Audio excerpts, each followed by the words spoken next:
আমাদের ছাদ বাগানে আজকে বেশ কিছু বেগুন হয়েছে।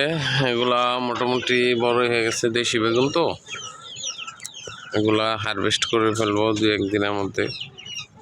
এই গাছটা আনছিলাম মাত্র 30 টাকা দিয়ে, অনেকগুলা বেগুন খেয়েছি। এখনো মাশাল্লাহ 5টা বেগুন আছে গাছে, সবাই মাশাল্লাহ বলবেন।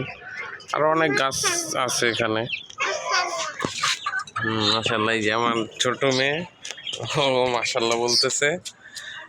বেগুন গাছ আছে, মরিচ গাছ আছে, আরো মরিচ গাছ আছে, পুদিনা পাতা গাছ আছে, অনেক ধরনের গাছ আছে আমাদের ছাদে। মাশাল্লাহ এগুলা থেকে মোটামুটি কিছুদিন পর পর ভালো কিছু হারভেস্ট করা যায়। যে আরো বেগুন আছে, মাত্র 30 টাকার গাছ। এই রমজান মাসে কিনেছিলাম, রমজান মাসের কিছুদিন আগে ভালো এই পেয়েছি আমরা। এই নতুন করে আবার ফুল ছাড়তেছে, এগুলার ফলন হচ্ছে। ছাদে কিছু বেগুন গাছ থাকলে মোটামুটি সারা বছর টুকটাক বেগুন খাওয়া যায়, কীটনাশক ছাড়া ভালো ফলন।